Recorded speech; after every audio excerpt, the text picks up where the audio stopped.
وقفوني على حدود البدن هويتي، قلتلن النبي فاهم خبايتها ستي. وقفوني على حدود البدن هويتي، قلتلن النبي فاهم خبايتها ستي.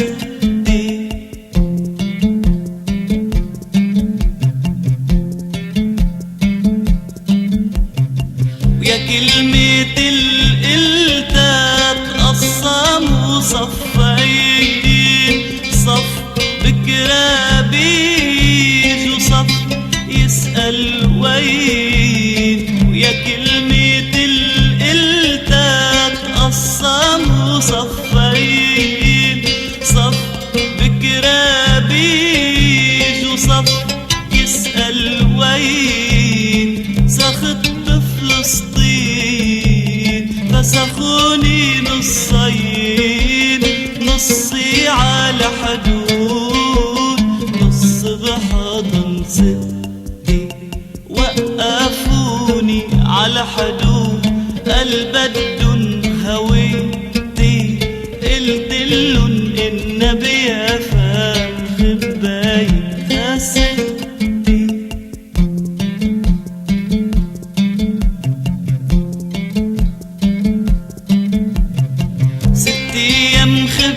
خبايي مدري بأي بيت، هويتي ضبيها خبيها بشي حيط.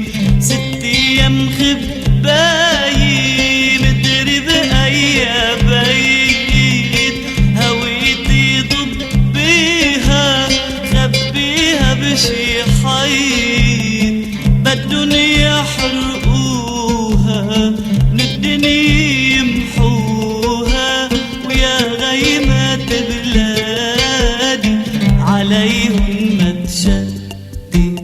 وقفوني على حدود البدن هويتي، قلتلن النبي فاهم خبايتها ستي.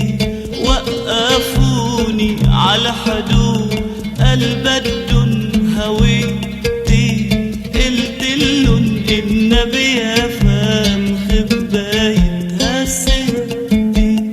لهم الشمس لهم القدس، لهم الشمس لهم القدس، لهم الشمس لهم القدس، والنصر وساحات فلسطين. لهم الشمس لهم القدس، والنصر وساحات فلسطين.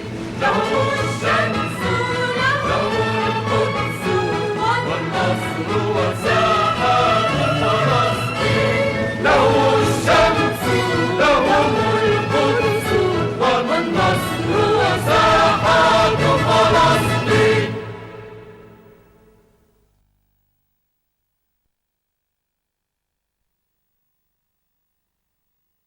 يثور الموج معنا وغزة تنام، وعلى وجنتيها دموع الفرح، دموع الفرح في انتظار أسطول صانعو المجد والحرية، لغزة الأبية ولفلسطين، كل فلسطين.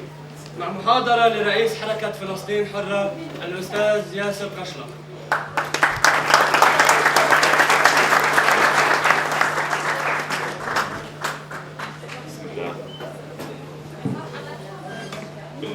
بالبداية بدي أعتذر منكم للتأخير، أنا آسف كثير.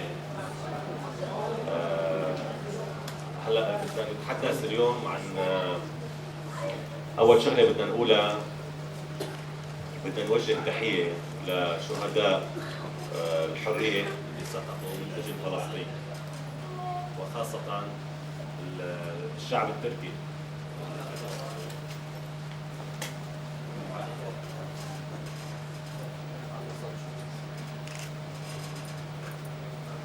وبتمنى كلياتنا هيك نقرا الفاتحة عن أرواح الشهداء نبلش فيها المحاضرة.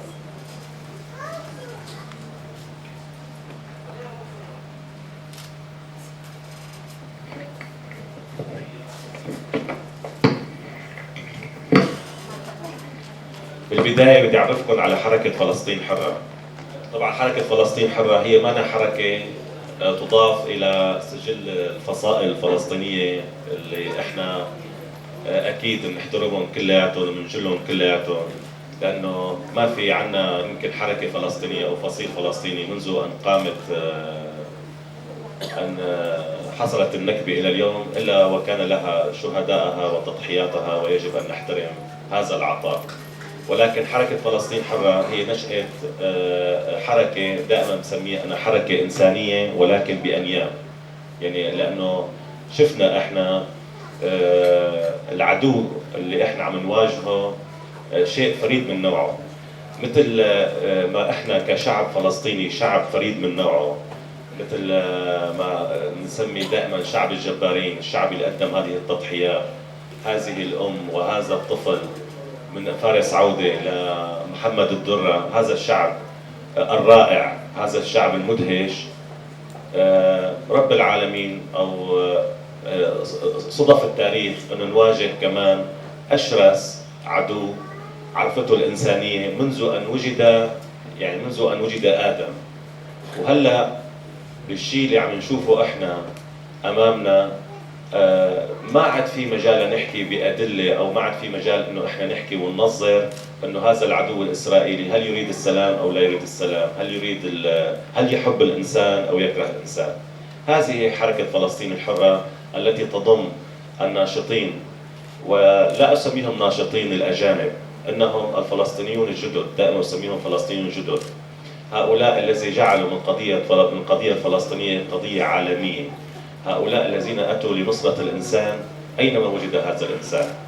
هلا حركة فلسطين حرة طبعا لها وجود، كان قبل كانت هي غزة حرة وأصبحت فلسطين حرة وما زالت غزة حرة تعمل، ولكن هذا موضوع الناشطين الأجانب كان لابد من إيجاد إطار لهم وإيجاد أمكنة للعمل بها. عندما نشأت الحركة سجلت طبعا في الولايات المتحدة الأمريكية وفي فرنسا وفي بريطانيا وفي كل دول العالم التي نستطيع أن نجعل من الشوارع الغربية تتحرك لنصرة قضيتنا. طبعا اللي شايفينه احنا اليوم هو مرحلة حرجة جدا عم تمر فيها القضية الفلسطينية، منعطف جديد، تاريخ جديد. بقدر أبشركم بشغلة واحدة بس، بقدر أقولها هيك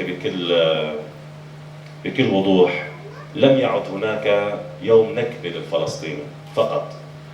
يوم النكبة أصبح العدو الصهيوني عنده يوم نكبة الذي أرخنا به يوم أسطول الحرية. في كل عام سوف يكون هذا اليوم يوم نكبة لهذا العدو الصهيوني. طبعا أنا الشيء مستغربه كنت تعاطف الشارع الغربي يلي احنا دائما بنراهن على المجتمع الدولي. القضية هلا صار الشعب متقدم والقادة صاروا وراء، الشعب متقدم او الشعوب متقدمة والزعماء اصبحوا وراء. هذه القضية الفلسطينية التي انتقلت من ايدي انظمة، من ايدي قادة ليستلمها الشعوب. مين الشعوب اللي تستلم هذه القضية؟ الشعوب الحرة، وفي مقدمة هذه الشعوب اكيد هو الشعب الفلسطيني يلي هو دفع من دمه الكثير.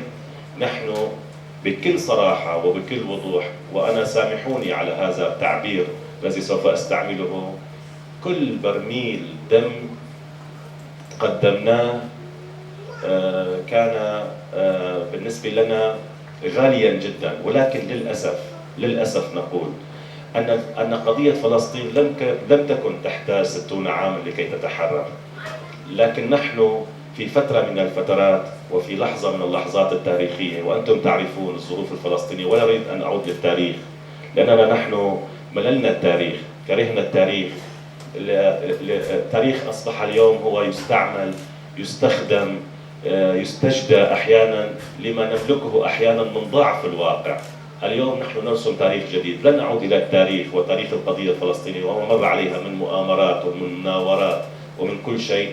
سنبدأ اليوم مرحلة جديدة، صفحة جديدة. هذا لا يعني أن ننسى تضحيات شعبنا الباسل، هذا لا يعني أن ننسى هذه الدماء الأبية، هذا لا يعني أن ننسى صورة الامرأة التي تتشبث في الأرض. ولكن أحب أن أنقل لكم أن هذه الإيرلندية التي تأتي من إيرلندا لتنصر فلسطين، وهذا التي يأتي من بريطانيا ومن فرنسا ومن كل أنحاء العالم، ليش هدول عم بيجوا لعنا مشان فلسطين؟ شو هالسر بفلسطين؟ أنا بالجولة هي وخاصة لما عملت هاي الجولة الأوروبية كنت عن جد مستغرب إنه شو هالقدسية اللي بتحوي كلمة فلسطين عند الناس.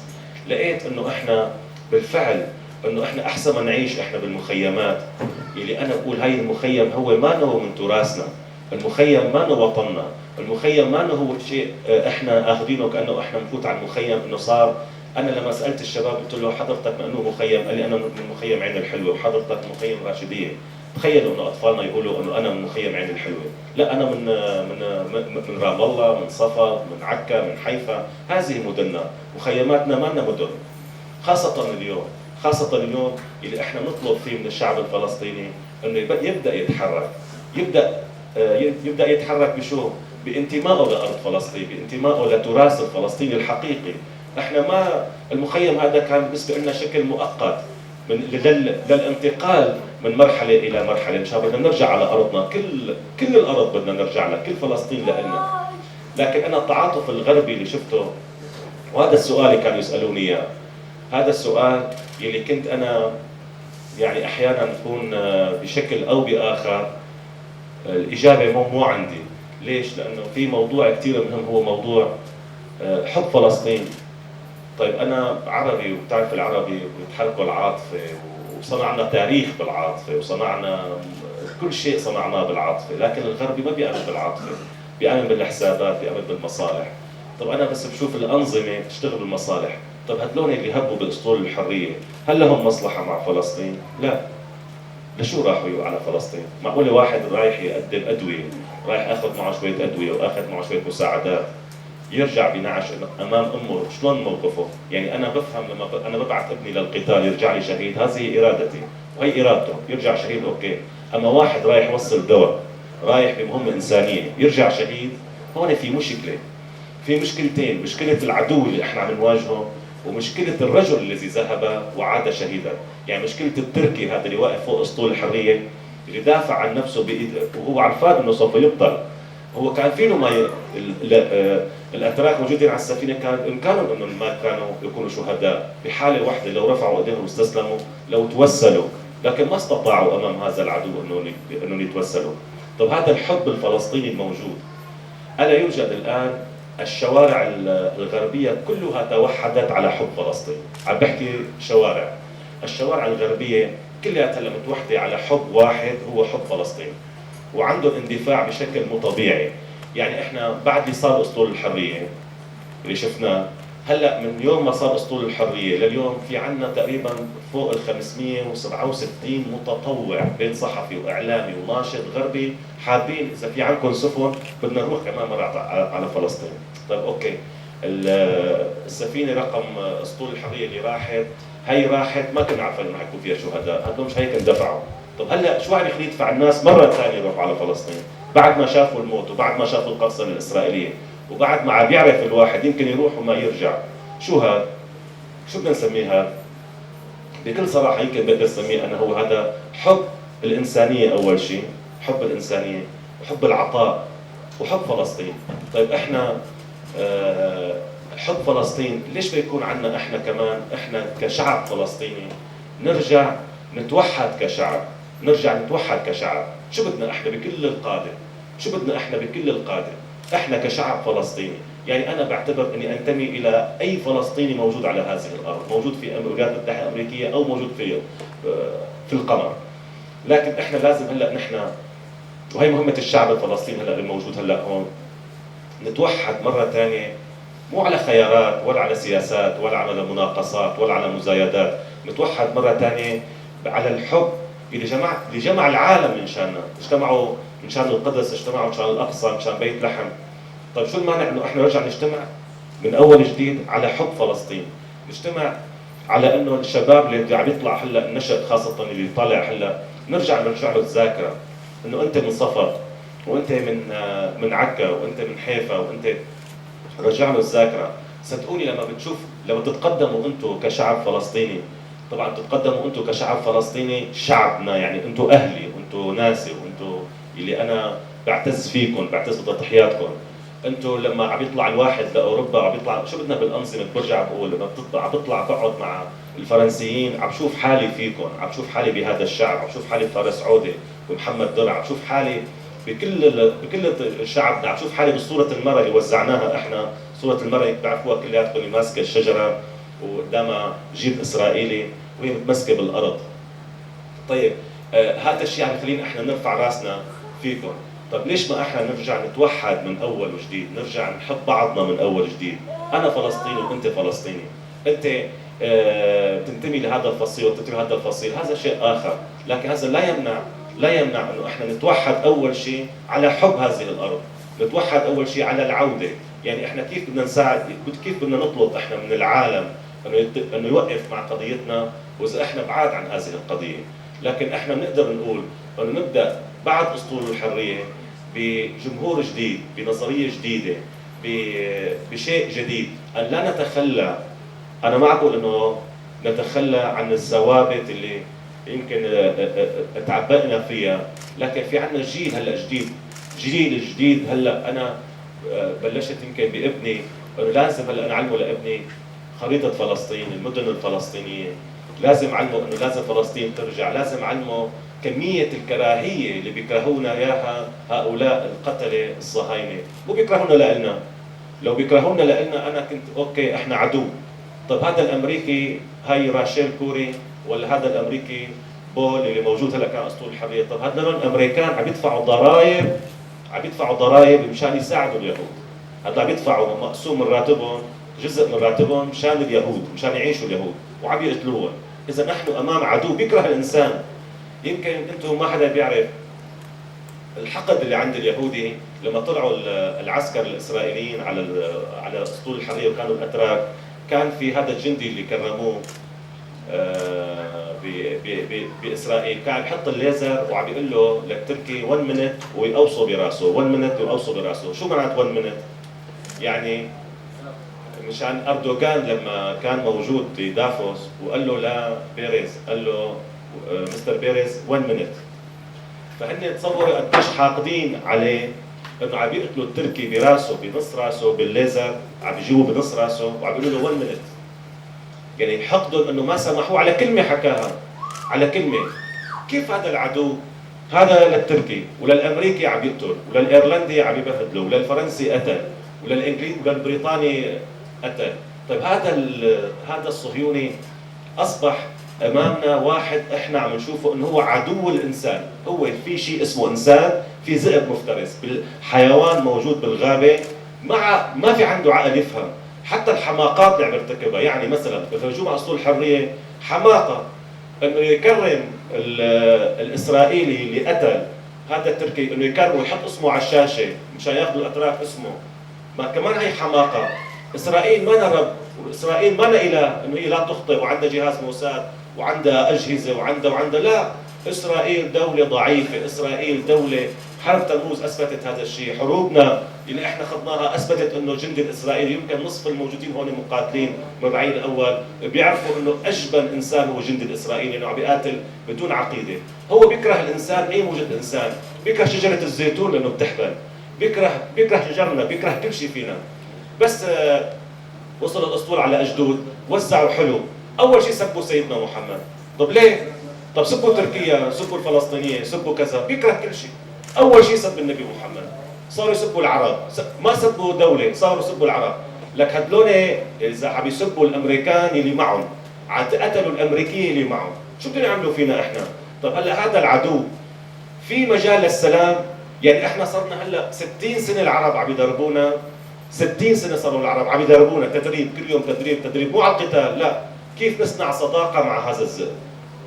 طب اذا الذئب هلا اكل العرب واكل الغرب وما خلى واحد ما اكله، طب ليش مطلوب من الفلسطيني انه يروح يصنع معه سلام؟ طب هن كلياتهم 4 ملايين صرمايه، 4 ملايين حيوان مفترس موجودين على ارضنا فلسطين. طيب هال4 ملايين ليش ما ياخذوهم على امريكا ويصنعوا معهم السلام؟ امريكا اكبر من الدول، اي دوله عربيه تصنع معهم السلام، ليش ما تاخذ 4 ملايين تعيشهم عندهم؟ هذا السؤال لازم تطرحوه انتم. ليش مطلوب منه؟ يعني عم بطلب منكم الله يرضى عليكم، في عندي هذا الشاب حطوا لي عندكم بالبيت. لك يا اخي حطه عندك بالبيت، لا بدك تحطه عندك بالبيت، بدك تعيش معه وتقعد ناطور عنده ويمكن يقلعك. طب هلا هذا اللي وصلنا له احنا كقضيه فلسطينيه.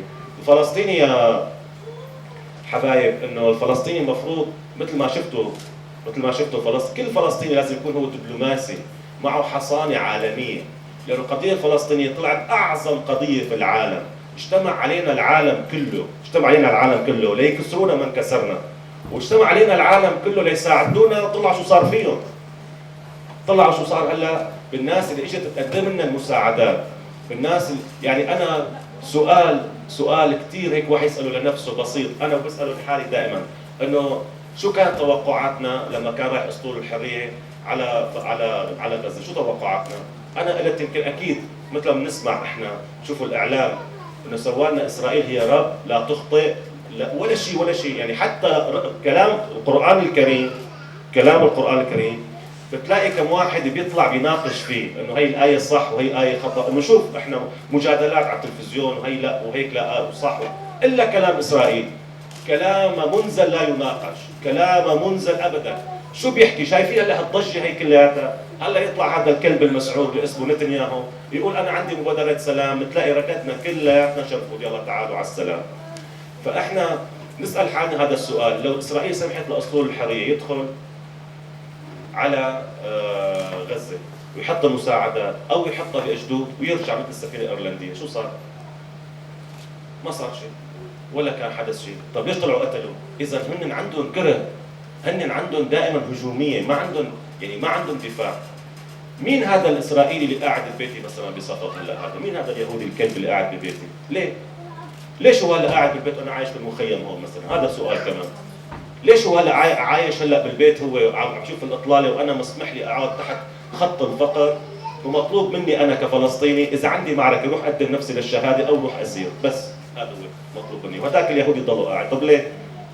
يعني في اسئله كثير لازم احنا مو انا جاوب عليها، انتم تجاوبوا عليها، في اسئله كثير لازم انتم تجاوبوا عليها. الشغله الوحيده اللي لازم احنا نشتغل عليها ونبدا من اليوم نشتغل عليها، خاصه على الجيل الصاعد، خاصه الشباب الموجودين هلا امامنا، الشباب الفلسطيني لازم هلا يبلش يشتغل لنفسه، لازم يبلش يشتغل لقضيته، لازم يبلش يشتغل لعودته لارضه، لازم تضل احنا حياتنا موجوده مو مرهونه بإيد اي نظام عربي ولا بإيد اي نظام عالمي. مصيرنا احنا لازم يكون بيدنا احنا كشعب ان نتوحد على هذا. اذا توحدنا على خيار واحد انه نرجع لفلسطين، بعتقد نصف المشكله انتهت، والمشكله الاخرى صدقوني انه اسرائيل هلا باضعف حالاتها. هلا اسرائيل اصبحت كدوله كمجتمع فقط مقوماته، ليش فقط مقوماته؟ انا ما عم بحكي شعر ولا عم بحكي، اي مجتمع بيقوم على مقومات معينه، مقومات شو؟ مقومات هو الانسانيه، مقومات العدل، مقومات المساواه، مقومات المؤسسات. طلعوا هلا هذا التخبط اللي عم بيصير باسرائيل، في تخبط بالقرار، في تخبط بكل شيء. هن اسرائيل اصبحت اليوم تمشي لا تعرف من هي، يعني حتى امريكا يمكن سمعتوا التصريحات الامريكيه انه اصبحت اسرائيل عبء عليها، يعني حتى الشعب الامريكي بلش بده يتحرك بهذا الاتجاه. فانا دائما بقول ان الله اليوم يساعدنا فلنساعد انفسنا. احيانا بسال نفسي وكثير بالحوارات الغربيه خاصه بيقولوا لك انه شو الارض شويه تراب، شو بدك فيها؟ الارض شويه تراب. طب انا بسال نفسي سيدنا محمد صلى الله عليه وسلم نبي، شو بده احلى من هيك؟ رب العالمين ما اعطى رتبه لواء ولا اعطى رتبه زعيم ولا اعطى رتبه ملك، اعطى رتبه النبوه، يعني اطلب تطاع. نبي الله معه، انت اذا كان معك اللي اعلى منك شوي مرتبه تشوف حالك قد الدنيا، فكيف اذا الله معك؟ ومع ذلك لما خرج من مكه قال سيدنا محمد وقف على مشارف مكه وقال والله لانك احب الارض الي ولولا ان اهلك اخرجوني منك ما خرجت، وسوف ادخلك من 3 ابواب، وعمل معركه لدخل على ارضه. من هون بنقول الوطنيه قبل الدين. الدين هذا لإلي، هذا شيء خاص فيني، يعني علاقتي مع رب العالمين هاي شيء خاص فيني، لكن هي الوطنيه هي عند سيدنا محمد، وطنيه هي انه بده مكه. طب يا اخي طب شو انت نبي؟ يعني وين ما راح عاش هو نبي. عرفت؟ وفي اكرم من النبي؟ ما في أكرم منه، وخاتم الأنبياء، وكان أبدا اطلب تطاع، ومع ذلك كانت نسبة تعني له الكثير مكة المكرمة، ودخلها من 3 أبواب وفتحها دون أن تراق قطرة دم، وبتعرفوا القصة إكمالتها. فإحنا المشكلة فينا، وحنهي كلامي، أنا بعرف إني تأخرت وبعرف أحنهي كلامي إنه إحنا أهم شغلة تضل عنا الحمية لفلسطين، تضل عنا النخوة لفلسطين، يضل عنا هذا الحب التعلق بفلسطين. يعني أنا لما بسمع للأسف لما بسمع جناحي الوطن، شو جناحي الوطن؟ سألت إنه بعد الوطن فيه له جناح واحد. جناحي الوطن طلع اسمه غزة ورام الله. هذا وطننا؟ هذا وطنكم؟ هذا الوطن اللي مشانه 60 سنة صاركم بالغربة؟ هذا وطنكم اللي صار لكم 60 سنة هلا، انه 60 سنة قاعدين عم نناضل، نقدم شهادة ونقدم أسر ونقيم ونحط وننزل ونطلع، و18 قيادة عنا مشان نرجع آخر شيء على فرض نرجع على جناحي الوطن. أنا ما عم بحكي على أساليب المقاومة ولا عم بحكي عن شيء، اللي شفتوه هي المساعدات الإنسانية، هي أسلوب من أساليب المقاومة. أنا ما عم بحكي على المنهج، عم بحكي أول شيء على الانتماء، إنه ننتمي لهذه الأرض، ننتمي لأرضنا أول شيء، لكل أرضنا، نرجع للمربع الأول، نرجع أن نطالب فلسطين، كل فلسطين، يرجع كل واحد يذكر أولاده مثل ما كانوا يذكروني بصفد ويذكروني بحارة الجورة ويذكروني بهيدا. مين كان جيراننا بحارة الجورة؟ يمكن لحد هلا أنا متذكر مين كان جيراننا، طبعا أنا ماني من صفد بس هيك علمني جدي وهيك علمتني ستي. وأنا بشكر حضوركم كثير، حبيت أعرفكم عن نفسي، حبيت أتعرف عليكم، أنتم أهلنا وأنتم أهلي طبعا شخصيا، وأنتم أهلنا اللي بنعتز فيكم. صدقوني ما شفت حالي بالعالم قد ما شفت حالي فيكم. واللي عنده أي سؤال مشان نختصر الوقت أنا جاهز لأجاوب على أي سؤال. أخذنا رأي السؤال من المسيرة، معلش. عاصم موسى ناشط شبابي من بلدة صفد، من سكان حاليا بلبنان مخيم عين الحلوة. بس بكتب بلدة صفد. بزيادة بلدة صفد، وامبارح كنا نتناقش فيها أستاذ ياسر. حقيقة يعني أنا امبارح التقينا بالاستاذ ياسر بالليل، يعني انا عم بقول مين الاستاذ ياسر، فوت على الانترنت في عباره استاذ ياسر رجل فلسطيني قادم، وقريت هيك فكره سريعه عن بعض اعمال الاستاذ ياسر وبعض الاشياء اللي عم بيطرحها، لقيت فيها انا شاب فلسطيني ومنتمي بغض النظر لمين منتمي، يعني ما راح اقول لمين منتمي، وناشط شبابي. يمكن اذا بتسال بكل الجامعات بكل المعاهد وين ما بتروح عاصف موسى الكل بيعرفنا بهذا الموضوع. بس فعلا حسيت انا ياسر قشلق، ويمكن مش حافظ الاسم مضبوط بعدني، قشلق اذا مش غلطان، فلسطيني اشلق. ايوه هو اللي بيمثل حقيقه مش بمعرض عم بنساوي دعايه لاحد. حسيت حالي انا كشاب فلسطيني اللي انا بطمح انه الاقيه موجود بالكلام اللي عم بحكيه الاخ ياسر باتجاه موضوع الوحدة الوطنية. فعلا احنا وصلنا لمرحلة دامية من حالة الانقسام بين شطري الوطن بالضفة والغزة والداخل والخارج والتنظيمات والى اخره. هذا شيء محزن، وصلنا لمرحلة يعني من الضياع السياسي والفراغ السياسي، شيء يرثى له. احنا بهاي المرحلة بحاجة الى الوحدة الوطنية، بحاجة إلى فلسطين حرة، بحاجة إلى أصوات حرة ترفع صوتها للجميع تقول له إحنا لا للانقسام. هاي بالمرحلة الأولى. على الصعيد الشبابي إحنا أيضا الشباب الفلسطيني لازم ينعطى دور، يعني في قيادات تاريخية على عين وراسي موجودة وإلى آخره هاي، لكن كمان الشباب الفلسطيني مفترض ينعطى دور. هاي الآلاف الطلبة بالجامعات، آلاف الشباب والصبايا بمجالات العمل مفترض ينعطوا دور وطني ويقوموا فيه، لانه احنا بمرحله من المراحل اللي عم بنعاني حقيقه يعني المخيمات الفلسطينيه. الحالات المثقفه اللي بتعلم واللي بيصير معه شيء عم بيشتغل ويطلع خارج اطار المخيم وعم تنترك العالم قلب المخيمات، يعني كل واحد قال له شوكه بايده. احنا الحالات الشبابيه هاي مفترض نفتح لها المجال تسلم تاخذ الى دور، وشفنا احنا في عندنا تجربه في